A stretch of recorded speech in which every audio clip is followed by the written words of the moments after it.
রাত যত গভীর হয় ততই যেন নিস্তব্ধ হয়ে আসে লাশ ঘরের চারপাশ। সেই ভয়ঙ্কর রাতের হাড় হিম করা অভিজ্ঞতা আজও ভুলতে পারেনি সেই নাইট গার্ড।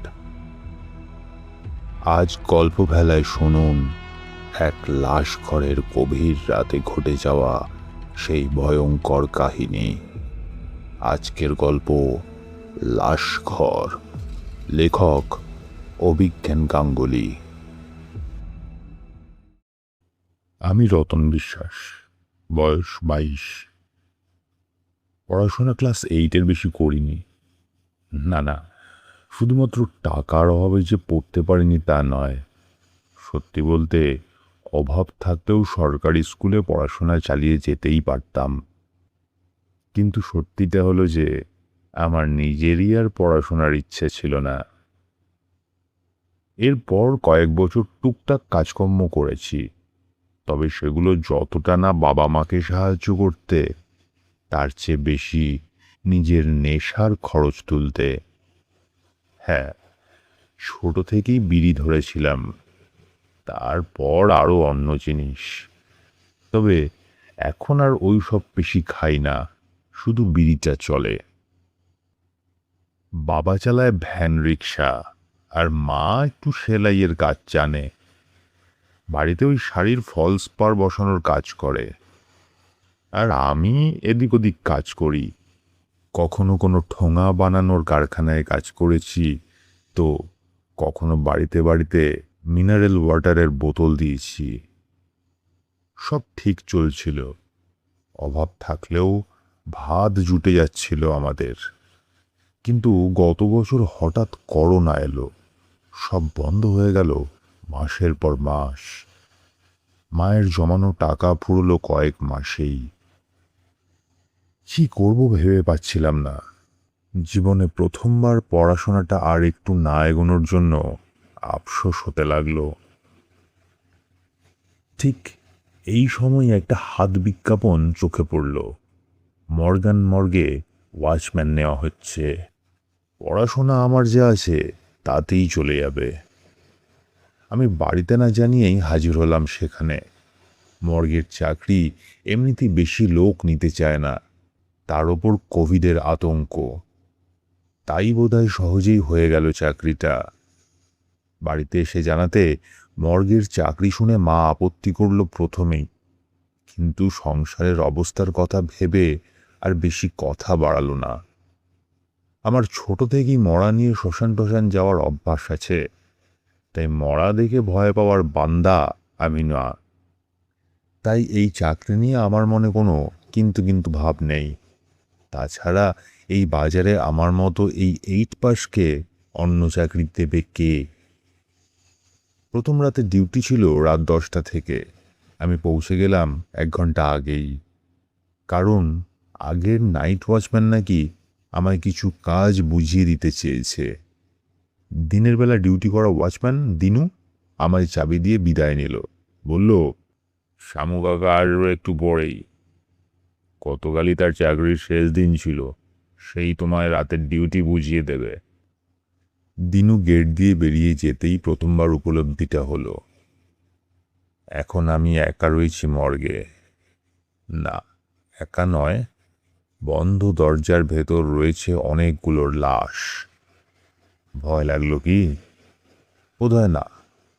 আমার ভয় ব্যাপারটা ছোট থেকেই নেই খুব একটা। চেয়ারে বসলাম আর সামনের দ্বিতীয় চেয়ারে পা তুলে দিলাম। পকেট থেকে একটা বিড়ি বের করে ধরালাম দেশলাই দিয়ে। মাথার উপর একটা টিউব জ্বলছে, পুরনো টিউব, দুদিক কালো হয়ে এসেছে, আলোটা কম।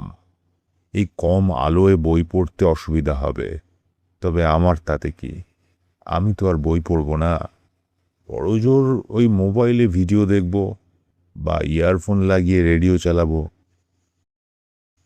মর্গ্যান মর্গ, নামটা বেশ মেলে, যেন কবিতা। ইন্টারভিউয়ের দিনই শুনেছিলাম যে এই মর্গ ব্রিটিশ আমলের থেকে ব্যবহার করা হতো। সেই আমলের ডাক্তার মর্গ্যানের নামে এই মর্গ। এখন এটা প্রাইভেট মর্গ হয়েছে, সরকারি মর্গে জায়গার অভাব পড়লে এখানে বডি আসে। তুমি রতন? হঠাৎ ডাকটা শুনে চমকে উঠলাম। হকচকিয়ে তাকিয়ে দেখি একটা বুড়ো এসে দাঁড়িয়েছে বারান্দায়। পোকলা দাঁতে হেসে বুড়ো বলল, ভয় পেলে নাকি? না না, একটু চমকে গেছিলাম। আপনি শামু কাকা? হ্যাঁ, একে কাকা না বলে দাদু বলা উচিত। একেবারে থুরথুরে বুড়ো যাকে বলে এই লোকটা তাই। অথচ গতকাল যে রিটায়ার হয়েছে, মানে বয়স 60 বা 65 বেশি হওয়ার কথা নয়। বুড়োর বয়সে জল নয়, পুরো কেরোসিন মেশানো আছে মনে হয়। এর বয়স কম করেও 80 না হলেই নয়। সামনের চেয়ার থেকে পা নামিয়ে সেটা বাড়িয়ে দিলাম। বসুন কাকা। বুড়ো এসে বসল চেয়ারে। কিছুক্ষণ আমায় দেখে বলল, পড়াশোনা কত দূর? ক্লাস 8। হে হে, আমার চেয়ে ডবল তুমি। আমি 4। তা বাড়িতে কে কে আছে? মা, বাবা আর আমি। বুড়ো নিজের পকেট থেকে এইবার একটা কৌটো বের করলো। বুঝলাম খৈনি ওটা। আমার দিকে কৌটো বাড়িয়ে দিতে আমি না করলাম। বুড়ো বোধহয় তাতে একটু দুঃখ পেল। বলল, আজকালকার ছেলেরা আবার খৈনি খায় না। এমনভাবে বলল যেন সেটা বিশাল একটা ভুল কিছু ব্যাপার। আমার বেশ হাসি পেল। শামু বুড়ো কিছুটা খৈনি বাঁ হাতের তালুতে নিয়ে ডান হাতের বুড়ো আঙ্গুল দিয়ে দলাই মলাই করে নিচের ঠোঁটের ফাঁকে গুজে দিল, দিয়ে বলল, চলো তোমার ভেতরটা দেখিয়ে নিয়ে আসি সময় থাকতে। বলে উঠে দাঁড়ালো বুড়ো। আমিও দাঁড়ালাম। বুড়ো আমার থেকে চাবির গোছা নিয়ে এক একটা চাবি কিসের তা বোঝাতে লাগলো। সবকটা চাবি বুঝিয়ে বুড়ো দরজা খুলল হিমঘরের। দরজার নিচ দিয়ে এতক্ষণ হালকা যে ঠান্ডাটা আমার হাওয়াই চটি পড়া পায়ে লাগছিল, সেই ঠান্ডা এবার গায়ে এসে লাগলো। সঙ্গে একটা মোটকা গন্ধ। বুড়ো সেই সব টের পেল বলে মনে হয় না। তার অনেক বছরের অভ্যাস এই ঠান্ডা আর গন্ধ। ঘরে ব্যাংকের লকারের মতো সারি বেঁধে তাক, মাঝে একটা টেবিল, তাতেই কি ময়না হয়। বুড়ো দরজার পাশে টেপায় রাখা একটা জাবদা খাতা তুলে নিল। এতে বডি জমা বা রিলিজের এন্ট্রি করা হয়। এটাই আমার মূল কাজ। বুড়ো আমায় বোঝাতে থাকলো কিভাবে খাতার কাজ করতে হবে, কি কি লিখে রাখতে হবে, কার সই কোথায় করতে হবে ইত্যাদি। এরপর একটা ট্রে টেনে বার করে দেখালো আমায় বুড়ো। একটা লাশ আছে তাতে, এক বৃদ্ধের বডি, বুকের মাঝ বরাবর কাটা, মানে ময়না হয়েছে। সব বুঝে নিয়ে আমি বুড়োর সঙ্গে বেরিয়ে এলাম। আমি দরজায় চাবি দিয়ে বসলাম আবার নিজের জায়গায়। বুড়ো হাতে একটা থলে নিয়ে এসেছিল। দেখি সেটা থেকে একটা ছোট ফ্লাস্ক বের করলো। বলল, আজকের রাতটা আমি তোমার সঙ্গেই থাকবো। না না, কোনো প্রয়োজন নেই, আমি ভয়টাই পাই না। আমি হেসে বললাম। বুড়ো আমার দিকে কিছুক্ষণ তাকিয়ে থেকে দুটো কাগজের কাপ বের করে 2 কাপ চা ঢালল। একটা আমার দিকে বাড়িয়ে দিয়ে বলল, আমিও তাই ভাবতাম নিজের বিষয়ে, কিন্তু সবসময় সব কিছুতে ভয় না থাকা ভালো কথা নয়। কিছু জিনিসে ভয় পাওয়াই উচিত, বিশেষ করে এই মর্গে। আমি কৌতূহলী হয়ে প্রশ্ন করলাম, কেন, ভৌতিক কিছু নাকি? কিন্তু উত্তর দেওয়ার আগেই বাইরের লোহার গেটের সামনে একটা গাড়ি এসে হর্ন দিল। তাকিয়ে দেখলাম একটা অ্যাম্বুলেন্স। চা ফেলে চাবি নিয়ে এগিয়ে গেলাম। বুড়োও সঙ্গে গেল। দেখলাম অ্যাম্বুলেন্সের ড্রাইভার চেনে বুড়োকে। সামু কাকা, এ কে? ড্রাইভার প্রশ্ন করতে বুড়ো উত্তর দিল, আমি রিটায়ার নিয়েছি, এখন এই নাইট গার্ড এই মর্গের। এর নাম রতন। তা কার বডি? একজন হেল্পার, আমি আর বুড়ো মিলে পেছন থেকে একটা মৃতদেহ ধরে নামালাম। আলো পড়তেই দৃশ্য দেখে গা গুলিয়ে উঠল।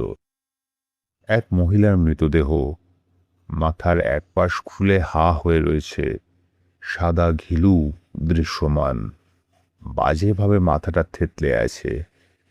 হেল্পারটি বলল, একটু আগেই বাইপাসের লরি পিষে দিয়ে গেছে। বাজে ব্যাপার, কালকের আগে শনাক্ত হবে না। আমার গা গুলিয়ে উঠল। সেটা বুঝতে পেরেই ড্রাইভার বিশ্রী হেসে বলল, হি হি হি, গা গুলিয়ে উঠল নাকি? এইসব তো আমাদের রোজকার ব্যাপার। কয়েকদিন থাকো, অভ্যেস হয়ে যাবে। কি বলো কাকা?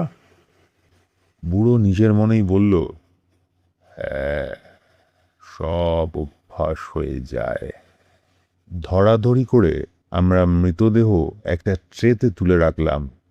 খাতায় এন্ট্রি করলাম আমি সব। অ্যাম্বুলেন্স বিদায় নিল। বুড়ো দেখলাম বারবার দেওয়ালের ঘড়ির দিকে দেখছে। এখন প্রায় 12টা বাজতে চলল। বুড়ো বোধহয় আশেপাশেই থাকে, কেটে পড়বে। আমায় এমনিই বলেছিল আজ রাতে থাকবে। ট্রে ঢুকিয়ে দেওয়ার আগে কিছুক্ষণ মৃতদেহর বাজেভাবে রক্তাক্ত বিকৃত মুখটার দিকে তাকিয়েছিল। ট্রেটা ঠেলে দিতে দিতে বুড়ো বিড়বিড় করে কি জানি বলল, স্পষ্ট শুনতে পেলাম না, তবে মনে হলো যেন বলল, আজ এ জ্বালাবে। হাতটা ধুয়ে আবার বেরিয়ে এসে বসলাম। আমি ভেবেছিলাম বুড়ো কেটে পড়বে এইবার, কারণ সব তো বুঝিয়েই দিয়েছে। হাতে হাতে নতুন লাশের এনসিও দেখিয়ে দিয়েছে, কিন্তু বুড়ো গেল না, বসলো আবার। আগের চা জুড়িয়ে গেছে, তাই ওটা ফেলে দ্বিতীয়বার কাপে গরম চা ঢেলে তাতে চুমুক দিল বুড়ো। কিছুক্ষণ দুজন চুপচাপ চা খেলাম। এরপর বুড়ো বলল, তোমায় কয়েকটা কথা বলি। কথাগুলো তোমার জানা প্রয়োজন, যেহেতু এখন থেকে প্রতি রাতেই তোমাকে এখানে কাটাতে হবে, যেভাবে আমি কাটিয়েছি গত 35টা বছর। এই মর্গান মর্গের একটা সমস্যা আছে। কি সমস্যা? আগে শোনো, এই মর্গান সাহেব কে ছিলেন। এইসব অবশ্য আমিও অন্যের মুখেই শুনেছি। ব্রিটিশ আমলের এক ডাক্তার ছিলেন মর্গ্যান, খুবই নামী মানুষ ছিলেন, কিন্তু আসলে তার ছিল এক ভয়ঙ্কর নেশা। তিনি মানুষের উপর বিভিন্ন নৃশংস পরীক্ষা চালাতেন। সেই সময় পরীক্ষা চালানোর মতো গিনিপিগ পাওয়াটা কঠিন ছিল না। দেশি নেটিভদের ধরে এনে তাদের উপর পরীক্ষা চলত রাতের পর রাত। আর তারা মারা গেলে অন্য বেওয়ারিশ লাশের সঙ্গেই তাদের লাশেরও গতি হয়ে যেত। কিন্তু একদিন সকালে এসে কর্মচারীরা দেখল মর্গের দরজা ভেতর থেকে বন্ধ। কিছুতেই খুলছেন না সাহেব। অনেক ধাক্কাধাক্কি দিয়েও দরজা না খুলতে কিছু অঘটন ঘটেছে ভেবে লোকে দরজা ভেঙে ফেলল, কিন্তু ভেতর খালি। মর্গান সাহেবকে পাওয়া গেল না সেখানে। তার সাইকেল বাইরে পড়ে আছে দেখে তারা বুঝল যে সাহেব বাড়ি ফিরে যাননি। অনেক খুঁজে শেষে সাহেবকে পাওয়া গেছিল। কোথায় জানো? মর্গেরই একটা লকারে। কেউ বা কারা যেন প্রবল আক্রোশে সাহেবের হাত, পা, ঘাড় ভেঙে দলা পাকিয়ে একটা ড্রয়ারে তার মৃতদেহ ভরে রেখেছে। কিন্তু আশ্চর্যের বিষয় হলো মর্গের দরজা ছিল ভেতর থেকে বন্ধ। এরপরেই মর্গ বন্ধ করে দেয় ইংরেজ সরকার। কেন বন্ধ করে দেয় জানা ছিল না কারুর। অনেকেই বলতো ভৌতিক কোনো কারণে, কিন্তু প্রমাণ কেউ পায়নি বহু বছর। যতদিন না থেমে গেল বুড়ো। হাতের চা শেষ হয়েছে। বুড়ো আবারও একবার টেবিলের ওপরের দেওয়ালে ঝুলতে থাকা ঘড়িটার দিকে দেখল। আমিও দেখলাম। রাত 1:05। বুড়ো আবার কথা শুরু করলো। বহু বছর এভাবেই পড়েছিল এই মর্গ। স্বাধীনতার পর এটা ভারত সরকারের সম্পত্তি হয়, তারপরেও এটা এভাবেই ছিল। এরপর 35 বছর আগে এটার লিজ নেয় একটা বেসরকারি সংস্থা। নতুন শীতাতপ নিয়ন্ত্রণ যন্ত্র, মরা রাখার লোহার নতুন লকার ইত্যাদি বসিয়ে আবার শুরু করে এই মর্গ। আর তাতেই প্রথম নাইট গার্ডের চাকরিতে বহাল হলাম আমি। সাহস ছিল অনেক, আর তার চেয়েও বেশি ছিল টাকার দরকার। অনেকটা তোমারই মতো। ভয় কাকে বলে জানতাম না, কিন্তু তারপর একদিন কিছুটা থেমে আবার বুড়ো বলল, প্রথম দুদিন কোনো মরা এলো না। আজকের মতো এত লোক মারা যেত না সেই সময়। আর মারা গেলেও ময়না এত বেশি হতো না। কিন্তু তৃতীয় দিন একটা লাশ এলো, একটা ষণ্ডা মার্কা লোকের লাশ। চিনতে অসুবিধে হলো না। হাত কাটা আলি। এক সময় লেখা ত্রাস ছিল সে। রাজনৈতিক দলের হাতও ছিল মাথার ওপর। মৃতদেহের বাঁ হাতটা কনুইয়ের নিচ থেকে নেই, তবে সেটা পুরনো ক্ষত, নতুন ক্ষতগুলোতে এমন রক্ত জমাট বেঁধে আছে।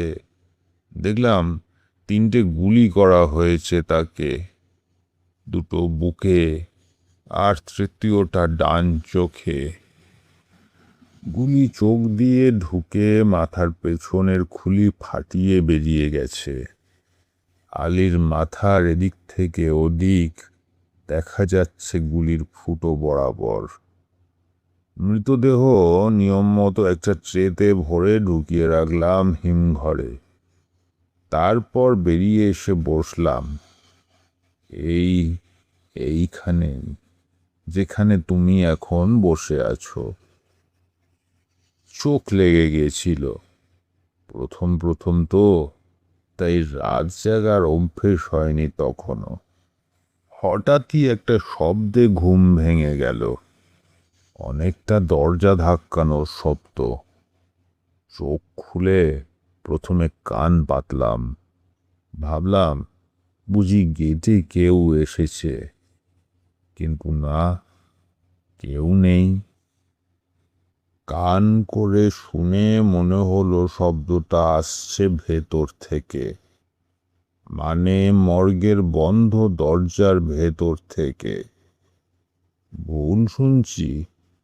উঠে গিয়ে দরজায় কান পাতলাম, আর তাতেই এইবার স্পষ্ট শুনতে পেলাম আওয়াজটা ভেতর থেকেই আসছে, ক্রমাগত। একেবারে কেউ একটা ধাক্কা দিচ্ছে লকারের দরজায়। সেটা ছিল বছরের শেষের দিকের সময়। বাইরে তখন বেশ ঠান্ডা, কিন্তু বিশ্বাস করো, সেই ঠান্ডাতেও ঘেমে উঠেছিলাম আমি। একবার ভাবলাম থাক, খুলব না আমি দরজা, ধাক্কাতে থাক যেই হোক। কিন্তু পরক্ষণেই একটা অন্য সম্ভাবনা মাথায় এলো। এমন নয় তো যে কেউ হয়তো আসলে মারা যায়নি, ভুল করে লাশ ঘরে এনে ফেলেছে, এখন তার জ্ঞান ফিরে এসেছে। কিন্তু তাই বা কি করে হয়? ওই হাত কাটা আলী বাদে আর কারুর মৃতদেহ তো নেই। তবে কি করব বুঝতে পারছিলাম না। খুলে দেখব নাকি দেখব না। কথা থামিয়ে বুড়ো একবার দেওয়াল ঘড়ির দিকে দেখল। আমি ততক্ষণে একটা বিড়ি ধরিয়েছি। বুড়োকেও একটা বিড়ি দিয়ে বললাম, তারপর দরজা খুললেন নাকি আর খোলেননি? বুড়ো আমার বাড়িয়ে দেওয়া জ্বলন্ত দেশলাইয়ের কাঠি থেকে নিজের বিড়িটা ধরিয়ে বলল, তুমি আমার জায়গায় থাকলে কি করতে ছোকরা? আমি বললাম, অবশ্যই খুলে দেখতাম, না হলে ভয় কাটবে না। কি ঘটেছে সেটা নিজে না দেখলে সেটার ভয় কাটবে না মন থেকে। বুড়ো বিড়ির ধোঁয়া বুকে টেনে কেশে উঠল বিশ্রীভাবে। বুড়োর হাসির মতোই কাশিটাও বিশ্রী। কাশি থামতে বলল, কিছু সময় ভয় কাটাতে গিয়ে আরো বেশি তাতে জড়িয়ে যেতে হয়, কিন্তু আমি তখনও সেটা জানতাম না। তোমারই মতো আমিও ঠিক তাই করলাম। ঠিক তোমার মতো ভেবেই চাবির গোছা থেকে চাবি নিয়ে দরজা খুলে ফেললাম। আর তখনই লণ্ঠনের আলোয় স্পষ্ট দেখলাম, ঠিক যে লকারটায় একটু আগে হাত কাটা আলীকে শুইয়ে দিয়ে এসেছি, সেটার ভেতর থেকে কেউ ধাক্কা দিচ্ছে, ক্রমাগত ধাক্কা দিচ্ছে। সঙ্গে একটা অদ্ভুত গোঙানির আওয়াজ ভেতর থেকেই আসছে। মরা রেখে সেই ড্রয়ার লক করিনি আমি। মরাকে লক করার প্রয়োজন বোধ করিনি, আর সেটাই ভুল করেছি। কারণ ধাক্কায় লকারের দরজা ফাঁক হয়ে গেছে অনেকটা। আমি এই দরজার চৌখাটে হাতে লণ্ঠন নিয়ে দাঁড়িয়ে আছি, নড়তে পারছি না। আতঙ্ক, ভয়, এই শব্দগুলো যা এতদিন আমার অজানা ছিল, সেগুলো সেই রাতে আমি প্রথমবার উপলব্ধি করেছিলাম। হলুদ টিমটিমে আলোয় দেখলাম সেই ড্রয়ারটা খুলে বেরিয়ে আসছে হাত কাটা সেই মৃতদেহটা। একটা চোখে মরা মাছের মতো খোলাটে দৃষ্টি, অন্য চোখের জায়গায় একটা বড় গর্ত, তা দিয়ে মাথার পেছনের লোহার দেওয়াল দেখা যাচ্ছে। দেহের ওপরের অংশ ঝুলে নেমে আসছে ওপরের তৃতীয় সারির লকার বেয়ে। মুখে একটা অদ্ভুত জান্তব গোঙানির আওয়াজ। আমি পাগলের মতো বেরিয়ে এসে দরজা বন্ধ করে দিই বাইরে থেকে।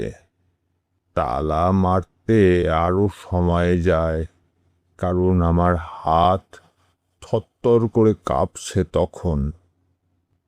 সেই রাতে আমি পালিয়ে গেছিলাম এখান থেকে।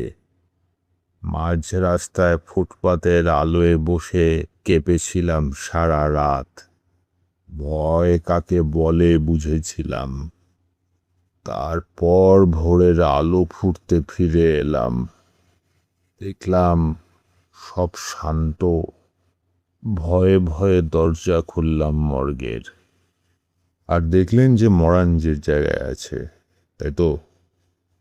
বুড়োর গল্পের মাঝেই আমি বলে উঠলাম। বুড়ো উত্তর না দিয়ে আমার দিকে তাকিয়ে থাকলো। আমি আবার বললাম, আপনি বোধহয় অল্প বয়সে শুধু খৈনি নয়, বড় কিছুর নেশাও করতেন কাকা, তাই না? সেটা তো টেনেছিলেন, তাই তো? বুড়ো আমার চোখে চোখ রেখে বলল, তোমরা কচি ছোকরারা মনে করো তোমরা সব জানো, তাই না? তবে শুনে রাখো, আমি দরজা খুলে দেখেছিলাম ঘরের মাঝখানে পড়ে রয়েছে হাত কাটা আলীর লাশ। সারা ঘর জুড়ে শুকনো রক্তের দাগ। বুকের ওপর ভর করে সারা রাত ওই মৃতদেহ ঘুরে বেরিয়েছে ওই মর্গে। কিন্তু এখন সে আবার নির্জীব একটা লাশ ছাড়া কিছুই নয়। আমি জানতাম আমার কথা কেউ বিশ্বাস করবে না, তাই আমি আবার ওই লাশ তুলে জায়গা মতো ভরে দিই। ঘরের মেঝেতে পড়ে থাকা রক্ত পরিষ্কার করে ফেলি। কাউকে কিছু বলিনি আমি। টানা ৩৫টা বছর এই ভয়ানক কথাটা গোপন রেখে কাজ করে গেছি। মর্গে যত অপঘাতে মরা লাশ আসে তারা বেঁচে ওঠে রাতে। এই মর্গে কিছু একটা আছে, কোনো একটা অভিশাপ, যার ফলে অপঘাতে মরা লাশ জেগে ওঠে, বেরিয়ে আসতে চায় ওই লোহার ঠান্ডা লকারগুলো থেকে। আমার ধারণা মর্গ্যান সাহেবকেও খুন হতে হয়েছিল তারই কোনো এক হতভাগ্য শিকারের হাতে। ঘটনাটা সেই সময়ের লোকেরা পুরোটা জানায়নি কাউকে, কিন্তু সেই কারণেই এই মর্গ তারপর থেকে বন্ধ করে দেয় ইংরেজরা। আপনি বলতে চাইছেন এরকম আরও ঘটেছে? হ্যাঁ, আমার চাকরি জীবনের বেশিরভাগ রাতেই এটা ঘটে এসেছে। তবে সেই রাতের পর থেকে আমি কোনো দিন আর কোনো লকার বন্ধ করতে ভুলিনি। অপঘাতে মৃত কোনো লাশ এলেই সেটা রাতের একটা বিশেষ সময়ে জেগে ওঠে। লকারের লোহার দরজায় ক্রমাগত ধাক্কা দেয়, বেরিয়ে আসতে চায় ঠান্ডা লোহার বাক্স থেকে। যত ভয়ঙ্করভাবে মৃত্যু, ততই বেশি তাদের ছটফটানি। আমার অভ্যাস হয়ে গেছিল প্রতি রাতে একই ঘটনা, তাই পরের দিকে সয়ে গেছিল। ছোটবেলায় পড়েছিলাম মানুষ অভ্যেসের দাস, কথাটা সত্যি। কিন্তু মাঝে মাঝে ব্যাপারটা বেশি হয়ে যেত। সেই যে সেবার কয়েক বছর আগে ওই ওই গ্রিনভিচ হাসপাতালে আগুন লাগলো, সেবার অনেকগুলো ২১টা আগুনে ঝলসানো লাশ এসেছিল মর্গে। সেই রাত আমি কোনোদিন বলতে পারবো না। সারা রাত আমি দুহাতে কান চেপে বসে থেকেছি। কি ভয়ঙ্কর বিভৎস সেই লাশেদের আর্তনাদ, কি যন্ত্রণা মাখা চিৎকার আর ক্রমাগত ধাক্কা। সারা রাত চলছিল সেগুলোর আওয়াজ। ওই রাতটা আমি কোনো দিন ভুলতে পারবো না। ৩০ বছর ধরে প্রায় প্রতি রাতে এই অবস্থায় আমি নাইট ডিউটি দিয়েছি। তাতেই তো আমি বুড়িয়ে গেলাম। তবে ওই যে বললাম অভ্যাস হয়ে গেছিল, তোমারও হয়ে যাবে। আমি এতক্ষণ বুড়োর গল্পে ডুবেছিলাম। বিড়িটা ততক্ষণে শেষ হয়েছে, সেটা ফেলে দিয়ে সোজা হয়ে বসলাম। বুড়ো আমার দিকে তাকিয়ে নেই, বাইরে অন্ধকারের দিকে তাকিয়ে। ঝিঝি পোকার ডাক ভেসে আসছে জঙ্গল থেকে। আকাশে মেঘ। এই কাহিনী শুনে এই গভীর রাতে যে কেউ ভয় পেয়ে যাবে, তবে আমি পাইনি। আমি বুঝতে পারছি কি চলছে এখানে। এই ঢ্যামনা বুড়ো আমায় পাতি ভয় দেখাতে চাইছে। আমি বললাম, কাকা, ভালোই গল্প শোনালেন, এইবার ঝেড়ে কাশুন তো। মানে? আমায় এইসব গুল শুনিয়ে ভয় দেখাতে চাইছেন কেন? এই চাকরি ছেড়ে দি যাতে, সেটা চাইছেন তো? কেন? নিজের কোনো চেনা ছেলে ছোকরাকে সুপারিশ করে আমার জায়গায় ঢোকাতে চান? বুড়ো কিছু উত্তর না দিয়ে ঘড়ির দিকে আরও একবার চোখ উঠিয়ে দেখল। আমার মাথা গরম হয়ে যাচ্ছে এইবার। একটু গলা উঁচু করেই বললাম, শুনে রাখুন, এই চাকরি আমি ছাড়ব না, আর গিস ছাড়ব না। আমি পড়াশোনা কম জানতে পারি, কিন্তু বুদ্ধি কম না আমার। তোমার এই গল্পে কাকা স্পেশাল এফেক্ট দিতে গিয়ে ভুল করে ফেলেছ। মর্গে নিজেই বললে বিদ্যুৎ মেশিন বসিয়েছিল এয়ার কন্ডিশনের জন্য, তাহলে নিশ্চয়ই বিজলি বাতিও ছিল। তাহলে হঠাৎ লণ্ঠন নিয়ে কেন ঢুকতে হলো বাপু তোমায় সেই রাতে? আর তাছাড়া তুমি বলছো সব মরা নাকি জেগে ওঠে না, শুধুমাত্র অপঘাতের মরা। তা মর্গে অপঘাতে বাদে আর কোন মরা আসে কাকা? সবই তো অপঘাত কেস। বুড়ো আমার দিকে না তাকিয়ে দ্বিতীয় প্রশ্নটার উত্তর আগে দিল। বলল, অনেক ক্ষেত্রে পুলিশ খুন সন্দেহ করে দেহ নিয়ে আসে, যেগুলো আসলে সাধারণ মৃত্যু বা রাস্তাঘাটে এমনিতে মরে যাওয়া বেনামি লাশও নিয়ে আসে। সেগুলো অপঘাত নয়, তাই তারা শান্ত থাকে। আর কথার মাঝে মাঝে কয়েকটা জিনিস বাদ পড়েছে। আসলে রোজ রাতে একটা বিশেষ সময় জেগে ওঠে এই মর্গের লাশ। ঠিক সেই সময়ে সব আলো নিভে যায় মর্গের। বুড়ো আবার ঘড়ির দিকে তাকালো। আমিও তার দেখা দেখি তাকালাম। 2:10 বাজতে চলেছে। বুড়ো বলল, সময় হলো। বুড়োর কথা শেষ হতেই মাথার ওপরের টিউব কাঁপা শুরু করলো। গেটের দিকে তাকিয়ে দেখলাম সেটার বাল্বও কাঁপছে। হঠাৎই দপ করে নিভে গেল আলো। গভীর অন্ধকার নেমে এলো মর্গে। পর মুহূর্তে বুঝতে পারলাম কিছু একটা পরিবর্তন হয়েছে পরিবেশে। ঝিঝির ডাক হঠাৎই থেমে গেল। আকাশের চাঁদের আলো যেন আর এই অবধি পৌঁছতে পারছে না। আমার গায়ে কাঁটা দিল। মোবাইল চালাতে পারলাম না, হাত কাঁপছে। আর ঠিক তখনই শুনতে পেলাম শব্দটা, ধপ ধপ ধপ ধপ ধপ। শব্দটা মর্গের লাশ ঘরের ভেতর থেকে আসছে, বন্ধ দরজার ভেতর থেকে। মৃদু গোঙানির শব্দ। আর সেই সঙ্গে কেউ বা কারা যেন বারবার ক্রমাগত ধাক্কা দিয়ে চলেছে লাশ রাখা লকারের ধাতব দরজায়। প্রাণপণ চেষ্টা করছে বেরিয়ে আসার। আমি কাঁপছি নিজের জায়গায় বসে। আমার মুখ খুললাম, কিন্তু আওয়াজ বের হচ্ছে না। আমি আমি কি আজকে বন্ধ করেছিলাম ওই লকারের দরজাটা? লক করেছিলাম কি? মনে পড়ছে না, কিছুতেই মনে পড়ছে না। হঠাৎ ফস করে একটা আওয়াজ হতেই কিছুটা হলুদ আলো ছড়িয়ে পড়ল। আমার সামনে বসা বুড়ো দেশলাই জ্বেলেছে। নিজের ঝোলা থেকে মোম বের করে তাতে আগুন দিল। মোমের আলোয় ফোকলা দাঁতে বিশ্রী হাসি হেসে বলল, ভয় পেও না, কোনো ব্যাপার না, সব অভ্যেস হয়ে যাবে।